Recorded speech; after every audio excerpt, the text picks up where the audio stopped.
Hello, வணக்கம் students. Journal entries டாப்பிக்கில் fixed assets இருக்குல்ல, அதனுடைய எல்லா டிரான்சாக்ஷன்ஸ் ஜேர்னல் என்ட்ரிஸ் பார்க்கலாம். மொத்தம் 4 இருக்கும். ஃபஸ்ட்டு பர்ச்சேஸ் பண்ணுவோம், அடுத்தது டெப்ரிசியேஷன், அதுக்கப்புறம் சப்போஸ் செல் பண்ணால் அது entry, then profit or loss on sale. ஓகேயா? Again I repeat, purchase, okay, then depreciation, then sale or profit or loss on sale. Okay, இந்த என்ட்ரிஸ் போகிறதுக்கு முன்னாடி ஃபஸ்ட்டு ஜேர்னல் ரூல்ஸ் பார்த்துடலாம். அதாவது அசட் ஆர் எக்ஸ்பெண்டிச்சர் இன்க்ரீஸ் ஆனால் ஓகே டெபிட் பண்ணணும், கரெக்டாக? அதே மாதிரி லைபிலிட்டி ஆர் இன்கம் இன்க்ரீஸ் ஆனால் கிரெடிட் பண்ணணும். அதுக்கு ஏற்கனவே சொல்லியிருக்கேன், எல்ஐசி ஞாபகம் வச்சுக்கோங்க. அதாவது லைபிலிட்டி அண்ட் இன்கம் இன்க்ரீஸ் ஆனால் கிரெடிட். ஓகேயா?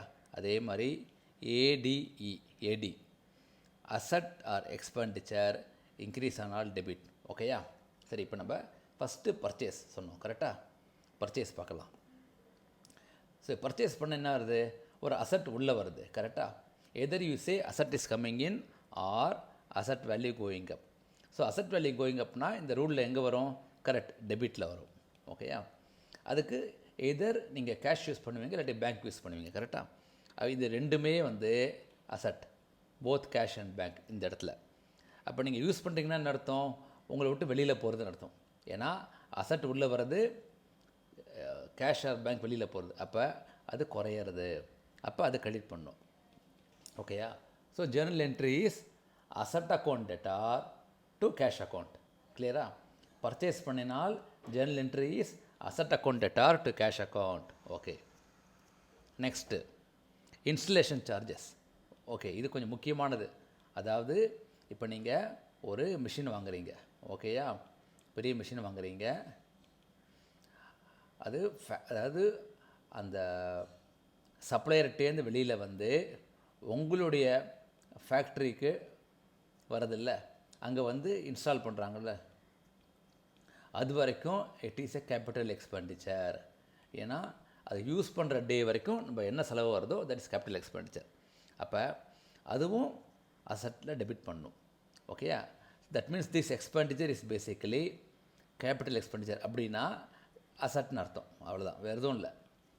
Once you say capital expenditure it is an asset. Okay, அப்போ இந்த இடத்துல அகெயின் அசட் இன்க்ரீஸ் ஆகுது, அப்போ டெபிட் பண்ணணும்.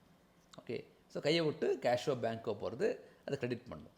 Okay, so asset account debtor to cash or bank for installation, erection or any என்ன சொல்லலாம், expert service to install the machine.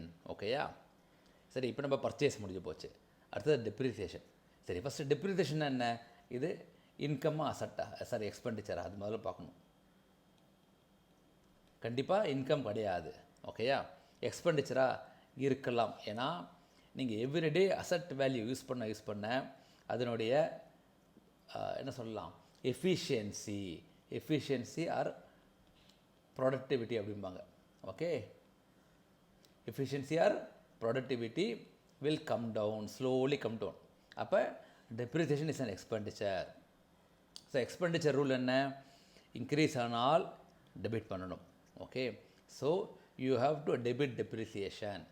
சரி, depreciation debit பண்ணுறீங்க, உங்கள் கையை விட்டு என்ன போகிறது? ஏதாவது கேஷ் போகிறதா? No cash, correct? அதே மாதிரி நோ பேங்க். ஏன்னா டெப்ரிசியேஷனுங்கிறது நான் கேஷ் எக்ஸ்பெண்டிச்சர். என்னது? நான் கேஷ் எக்ஸ்பெண்டிச்சர். ஏன்னா கையை விட்டு கேஷ் போகல. ஏன்னா ஏற்கனவே உங்கள் அசட் பர்ச்சேஸ் பண்ணும்போது கேஷ் வெளியில் போயிடுச்சு, பர்ச்சேஸ் பண்ணும்போது கேஷ் வெளியில் போயிடுச்சு. அதனால் அசட் வேல்யூ டெம்பரரியாக குறையிறது, கரெக்டாக? அதனால் you have to credit asset value குறையிறது. Okay, so again I repeat, asset value is reduce. அதாவது அசட் கையை விட்டு போகல. Okay, remember, asset value goes down, இது ஒரு முக்கியமான கான்செப்ட். ஓகேயா? So depreciation account debtor to asset account, or சில இடத்துல ப்ரொவிஷன் ஃபார் டெப்ரிசியேஷன் வச்சுருப்பாங்க, அது வச்சுருந்தா அதை கிரெடிட் பண்ணணும். ஸோ நெட்டாக you have to credit either asset or provision for depreciation. கிளியரா? ஸோ டெப்ரிசியேஷனுக்கு journal entry depreciation account debtor to asset or provision for depreciation. அடுத்தது இதை ட்ரான்ஸ்ஃபர் பண்ணிடணும் பிஎன்எல்க்கு. ஏன்னா every end of the year, end of the period, okay, all revenue items, அதாவது P&L items, okay, will go to P&L account. அதுதானே normal. So இது வந்து expenditure தான் லாஸ். ஸோ அதை டெபிட் பண்ணணும். Expenditure account debtor to depreciation அதை reverse பண்ணிடணும். ரிவர்ஸில் க்ளோஸ் பண்ணிடணும். Okay, you are only transferring. ஓகேயா, அடுத்தது sale of asset. Okay, asset sell பண்ணும்போது அசட் இன்க்ரீஸ் ஆகுதா டிக்ரீஸ் ஆகுதா? சார் கண்டிப்பாக டிக்ரீஸ் ஆகுது. கரெக்டாக, பிகாஸ் உங்கள் கையை விட்டு அசட் வெளியில் போகிறது. உங்கள் கையை விட்டு அசட் வெளியில் போகிறது. ஓகேயா, அப்போ இந்த asset value goes down. Correct. நீங்கள் ரூல் பாருங்கள், இங்கே அசட் வேல்யூ இன்க்ரீஸ் ஆனால் டெபிட் பண்ணணும். அப்போ அதோட ஆப்போசிட் என்ன? ரெடியூஸ் ஆகுது. அப்போ அசட்டை கிரெடிட் பண்ணணும். ஓகே, ஸோ நீங்கள் விற்கும்போது சில சமயம் கேஷ் உள்ளே வரும், ஏதாவது கேஷ் கிடைக்கும். So cash or bank is an asset. Correct. Asset value goes up. அதனால் cash account debtor or bank account debtor to asset account, that is journal entry for sale of asset. Clear? Again I repeat, cash account debtor, bank account debtor to asset account. Okay, சரி. இப்போ நீங்கள் ஒரு 10,000 rupees கொடுத்து ஒரு asset வாங்கிட்டு, okay, அது ஒரு 3 years கழிச்சு டெப்ரிசியேஷன் வந்து இது வரைக்கும் let us say each year 1,000. So depreciation is equal to 3,000. Okay, அப்போ அசட் வேல்யூ 7,000 தான் இருக்குது. ஆனால் if you sell it for 8,000, okay, then profit on sale. அதே if you sell it for 6,000, okay, then loss on sale. கரெக்டாக, ஏன்னா இந்த 7,000 தான் அசட்டோட value on the day of sale. ஓகேயா, சேல் டே அன்னைக்கு. அதனால் ப்ராஃபிட்டால் இருந்தால், ஓகே, அப்போ then you have to credit profit. ஏன்னா profit is an income. So income increase ஆனால் இங்கே என்ன ரூல், அகைன் ரூல் பார்த்துலாமா? சாரி, இதெல்லாம் கொஞ்சம் பேசிக்காக இருந்தாலும் please try to watch it. ஏன்னா ரொம்ப யூஸ்ஃபுல்லாக இருக்கும் பின்னாடி. So liability or income increase ஆனால் கிரெடிட் பண்ணணும். ஸோ இங்கே ப்ராஃபிட் ஆன் சேலுங்கிறது இன்கம். ஸோ இன்கம் இன்க்ரீஸ் ஆகுது, அப்போ கிரெடிட் பண்ணணும். ஓகேயா, ஸோ டெபிட் ஏன் அசட் பண்ணுறீங்க? ஏன்னா நீங்கள் இந்த போன என்ட்ரி சேல் ஆஃப் அசட்டுக்கு எக்ஸஸாக கிரெடிட் பண்ணிட்டீங்க. இப்போ இதே வந்து 8,000 உள்ளே வந்திருக்கு.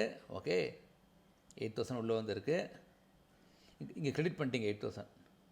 அதனால் அந்த 1,000 rupees ரிவர்ஸ் பண்ணிடுங்க. So asset account debtor 1,000 to profit on sale of asset 1,000. கிளியரா? ஓகே, அதே லாஸ் ஆனால் என்னாச்சு? அதே மாதிரி இங்கே என்னாச்சு? இங்கே இப்போ ரெட்டில் போடலாம். ஸோ உங்களுக்கு வந்த பணம் இங்கே போடுறேன் 6,000. அசட் நீங்கள் கிரெடிட் பண்ண 6,000. ஆனால் அசட்டோட வேல்யூ இஸ் 7,000 அந்த டேட். ஸோ நீங்கள் கம்மியாக கிரெடிட் பண்ணிட்டீங்க. So you have to credit asset 1,000. Okay, ஆனால் ஏன் கிரெடிட் பண்ணுறோம் அப்படின்னா, பிகாஸ் அப்போ தான் asset value will come to 0. ஏன்னா இல்லாட்டி தொங்கின்னு இருக்கும் 1,000 rupees. ஓகே, சார் இப்போ என்ன டெபிட் பண்ணணும்? இந்த 6,000 விற்றோம்ல, இப்போ 1,000 rupees லாஸ் இல்லை. So what is loss? Loss is an expenditure. So expenditure increase ஆனால் டெபிட் பண்ணணும். ஓகேயா, so loss on sale of asset account debtor to fixed asset account. So இது 1,000 rupees. ஸோ நீங்கள் பார்த்தீங்கன்னா இப்போ cash account debtor 6,000. Okay, loss on sale of asset 1,000. Okay, then asset account debtor இந்த 6 + 1 7,000 ஆகிடுது. So இந்த 7,000 tally ஆகிடும். So asset account 0 ஆகிடும். ஓகேயா, ஸோ இதுதான் இந்த என்ட்ரிஸ் ஃபார் ஃபிக்ஸட் அசட்ஸ். அதாவது பர்ச்சேஸ், டெப்ரிசியேஷன். இங்கே பர்ச்சேஸில் வந்து பர்ச்சேஸ் இன்க்ளூட் இது இன்ஸ்டலேஷன் அண்ட் நார்மல் பர்ச்சேஸ். அப்புறம் sale. Okay, then profit or loss on sale. ஓகேயா, ஸோ நீங்கள் எல்லா ட்ரான்சாக்ஷனும், அதாவது எல்லா ஜேர்னல் என்ட்ரிஸையும் நீங்களும் எழுதி பாருங்கண்ணே. தேங்க்யூ.